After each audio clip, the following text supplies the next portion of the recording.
able to be on the call. Dr. Marshall. Dr. Marshall? Mr. Meyer? Present. Thank you. Mrs. Roberts? Commissioner Smith? Dr. Solano? Here. And Mr. Temple? Here. You have a quorum, Ms. Parker. Oh, great. We're going to go ahead and get started, and hopefully Dr. Marshall and Governor Roberts will have an opportunity to join us. So this time we're going to go ahead and call the Facilities and Real Estate Committee meeting to order. I want to thank the members who took time out of their busy schedules to call in and support this. I know that it's not just the time you're giving now, but you also had to put time into preparation for the meeting and reviewing the documents and meeting with staff. So I just want to thank you all for your support of this particular committee. What's wonderful about what we're doing now is that hopefully by meeting in this fashion, we will avoid the need to actually have an in-person meeting at our actual full Board of Governors meeting next month in Tallahassee. We hope that we'll be in a position to just pass on our recommendations to the full board for their consideration. So with that, we're going to go ahead and move forward with the second item on the agenda, which is the approval of the 09-10 legislative agenda. I think that on the agenda that was forwarded to you from Chris, it starts on page 1. So, Chris, if you do two things, if you would want to identify who's there with you in the room in Tallahassee, and then we could go ahead and go through item 1, which is our proposed legislative agenda. Yes, I'd be glad to do that, Governor Parker. And I'll just ask each staff member to identify themselves. I'm starting with you, Rhett. I'm Rhett McDonald. Dottie Minear. Ken Ogletree. Tim Jones. Michelle Childers. Stephanie Stapleton. And Mikey Bester-Berkey is also present with us, and Bill Edmonds just entered the room. Okay, thank you. Go ahead, Chris, if you want to go over the legislative Certainly. agenda. And if, with your pleasure, I'll take these issue by issue, and then the committee and allow time for questions and committee discussion. Starting with page 3 of the agenda package is the BOG issue, Fixed Capital Outlay Project, PICO and Challenge Grant Flexibility. The committee had directed me at its last meeting to work with CAFA, which is the University Vice Presidents for Administration, on developing language that would allow for flexibility and possible substitution of PICO dollars for Cortellis. After discussions with the CAFA representatives, they thought that the timing of that is not opportune. They did ask for some flexibility and allowing in law to make it clear that the universities may expend the private dollars and remain eligible for matching, but they did not wish to pursue the PICO substitution idea at this point in time. They may wish to consider it at a later time.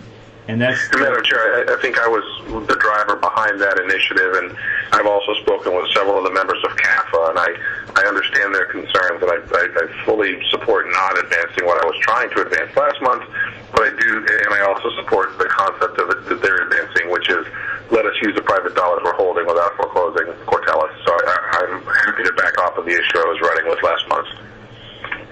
Thank you, Governor, for that. Certainly, we're trying to figure out whatever we can do to take advantage of the dollars that we have waiting. And I think that the administrative vice presidents got together. They came up with what was probably best. And it is a good idea if we can allow them to go ahead with some flexibility without losing their right for the matching dollars. So I'm pleased with what they came up with. I don't know if there's any other discussion or questions from the members of the board, or if you have anything else you wanted to add to that, Chris.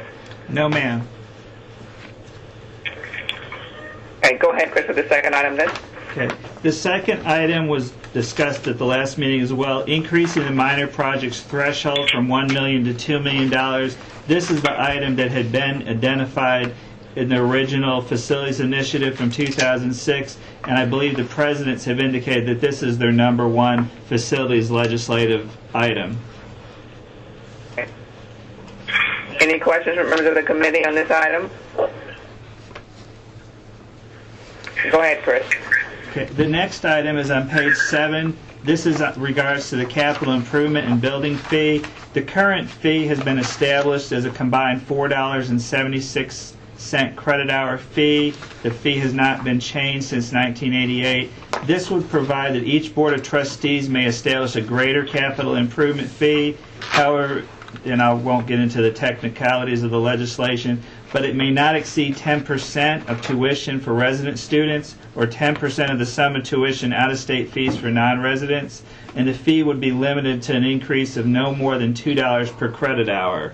And so that's the proposal here. The current program, I'll comment, we have pretty much reached our bond capacity on the current program, and I do not anticipate us being able to issue more projects for 4 to 5 years out. Madam Chair. Yes, go ahead. Chris, you said the fee would be limited, the increase to a total of 10%, but no more than $2 per credit hour.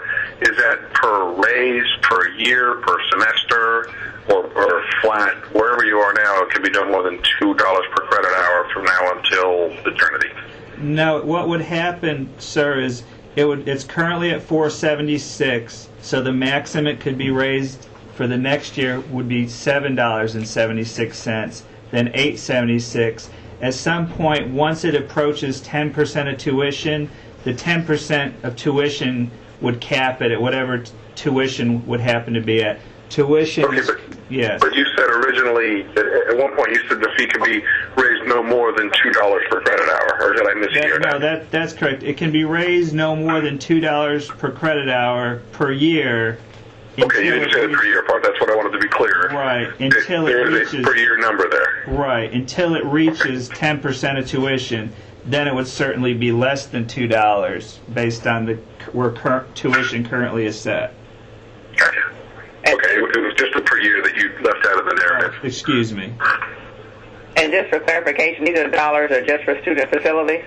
Yes, these are dollars that I believe the exact statutory language is to the effect the student government must be consulted on the use of these funds, and I believe in all cases they have been historically. Madam Chair, I'd like to make a comment, if I may. Please go ahead, Governor Meyer. I want to thank Governor Perez for asking that question, because that was a question, as we were reading, I noticed as well. And I don't know how comfortable I truly can feel with this increase being on a yearly basis, or the possible increase being on a yearly basis of no more than $2 per credit hour or 10%. I want to thank the Board of Governors staff, and specifically Chris, for helping me out with some figures regarding the possible increase and what that would bring to a student for next year if it was to the maximum of $2 per credit hour. And for an undergraduate student in the lower division, it would equate to approximately an increase of $26.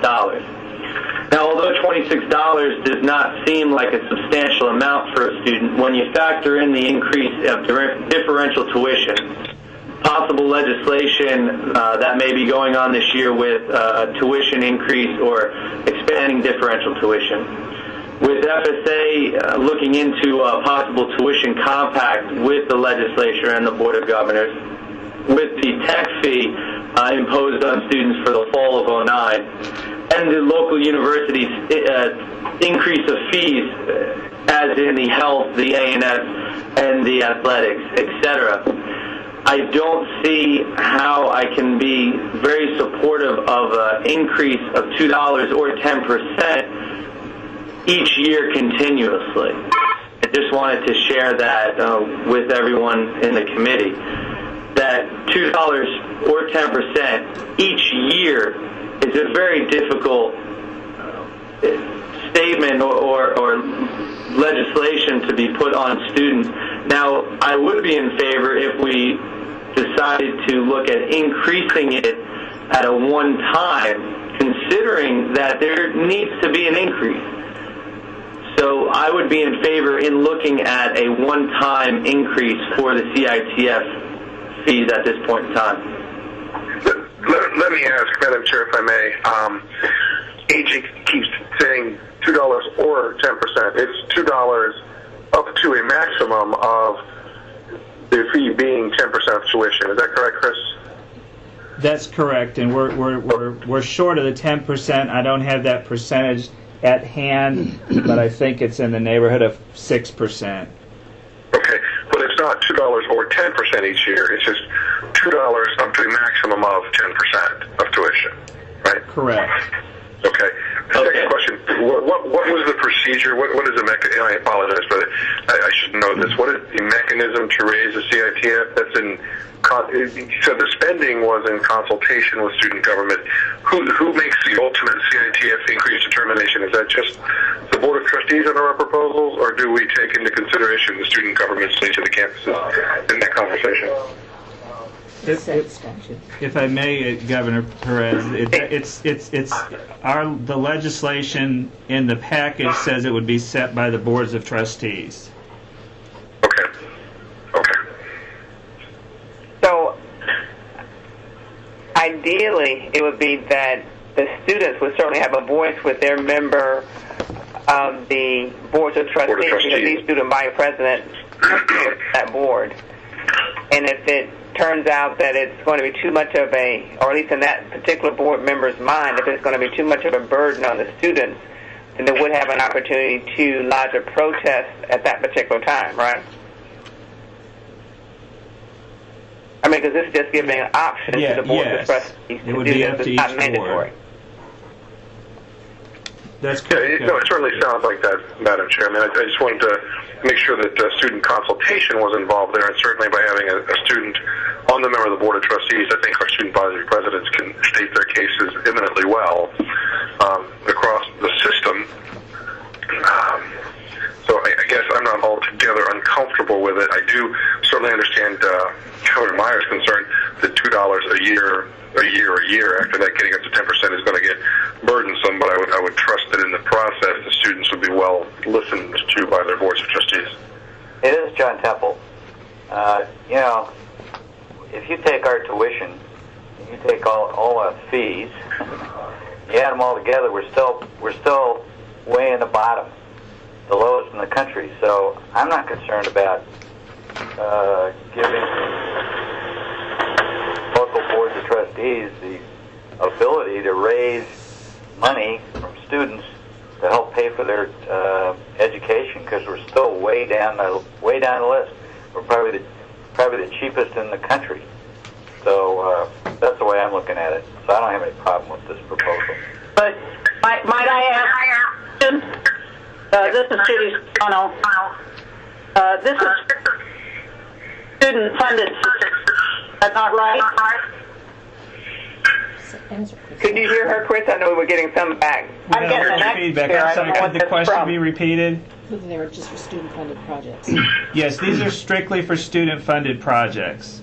Student-funded projects. So basically what we're hearing Governor Meyer say is he'd rather forego some projects than essentially tax the students at this point in time.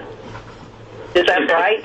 If I can clarify, it's not to forego those projects. It's the basis on which it can be increased on a yearly basis and not one initial increase to compensate for the cost of inflation, especially construction prices have considerably risen since 1988. So we do feel that it's necessary that the CITF funds are increased, but by putting it on a yearly basis, it provides that accessibility of an increase year after year after year on our students when there are numerous fees that are in that same capacity of increase year after year after year. The problem is that this is statutory language, and so what we're trying to do is set something up that would be good for a long period of time, and not that we have to go back in each and every year and adjust it depending upon where we are. I think that's why it refers to the possibility that this is something that could happen year in and year out, is just to provide that sort of flexibility to a university. But if if we limit it to a year and then the following year university says, well, now we've got a project coming up and we would really like the flexibility to do it. We didn't do it last year. We'd like to do it this year. The statutory language won't be there for to give them that kind of flexibility. I thank you for that. So I think that what we'll do is, because certainly I understand Governor Meyer's concern, I guess my original thought was that we may be able to pass all these out together, but in light of what your concern might be, Governor Meyer, unless there are any more comments, we'll move on from this item, but maybe we'll vote on them individually to allow you an opportunity to express, to certainly vote your concern in the final analysis. Madam Chair, I don't think that necessarily will be needed. I do see Governor Judy Solano's point there in giving the access and the ability for universities to control that on a yearly basis. I just wanted to share my concerns and the concerns of my fellow students when it's concerning the continuous tuition and fee increases. But I feel that voting on altogether would be perfectly fine with me. Okay, great. Thank you, Governor Meyer. Chris, can you go ahead, unless there are any other questions regarding the capital improvement fee, Chris, can we go ahead and go to the Ancillary Construction Trust Fund, please? Yes, Madam Chair. On page 9, Ancillary Facilities and Concurrency is the BOG issue title. What this would do is redirect all taxes and fees levied and collected under this chapter. It would change it to the credit of general revenue to specify that it be directed towards Ancillary Facilities Construction Trust Fund, and it would set aside 2% or $20 million that should be paid into the state treasury to the credit of the University Concurrency Trust Fund.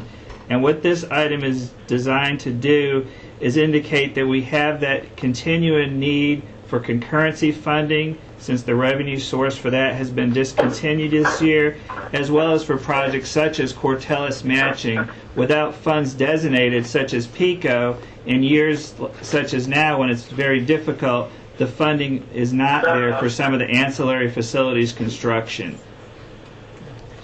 Any questions from members of the committee about this particular initiative? Did this come from CAFA, Chris?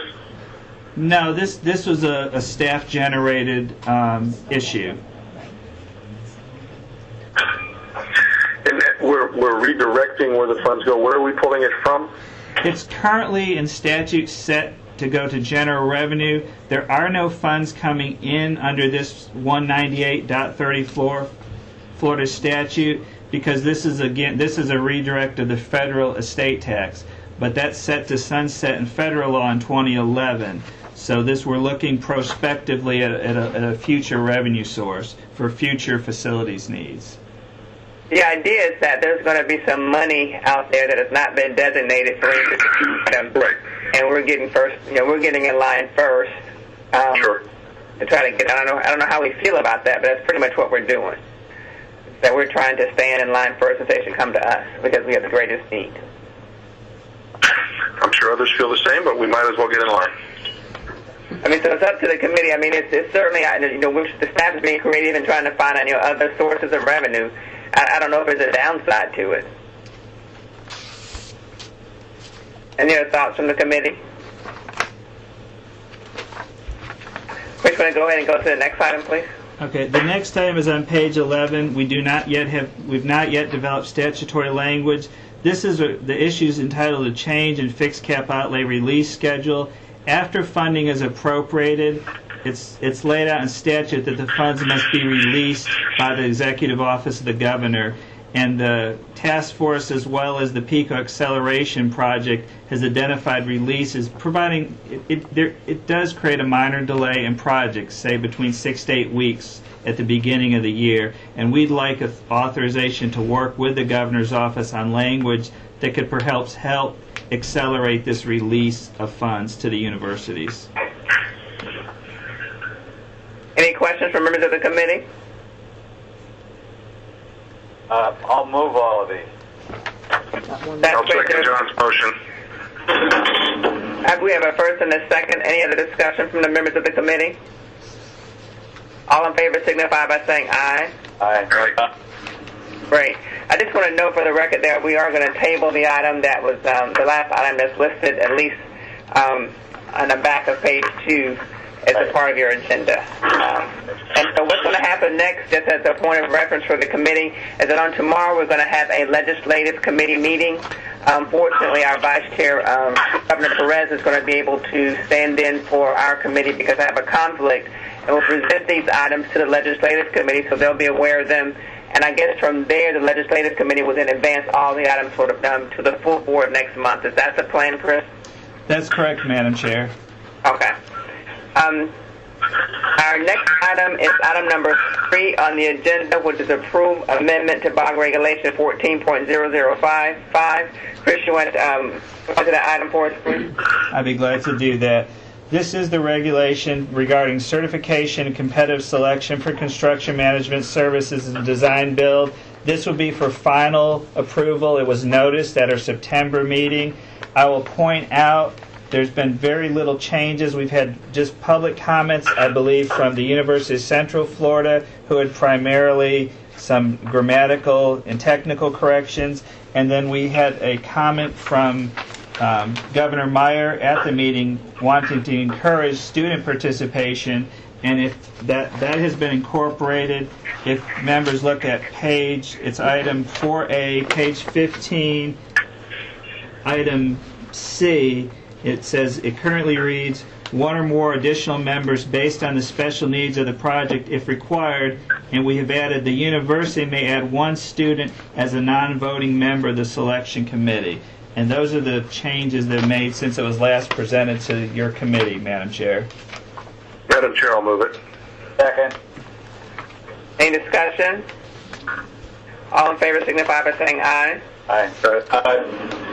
Great, the item passes. Can we go on to item number 4, which is review and approve the facilities and real estate committee work plan.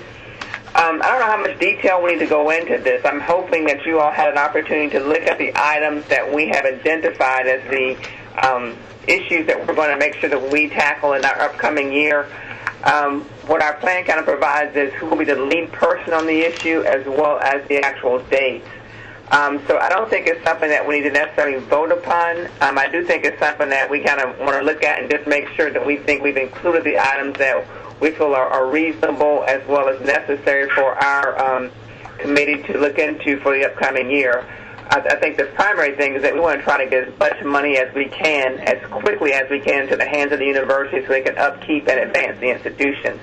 So let me ask, as a committee, do you think it's necessary for us to go through each item, or are you comfortable with what you've reviewed and we can move forward with this and make the presentation to the full board? That's fine. I was comfortable with the review, Madam Chair. I'm okay with it as well.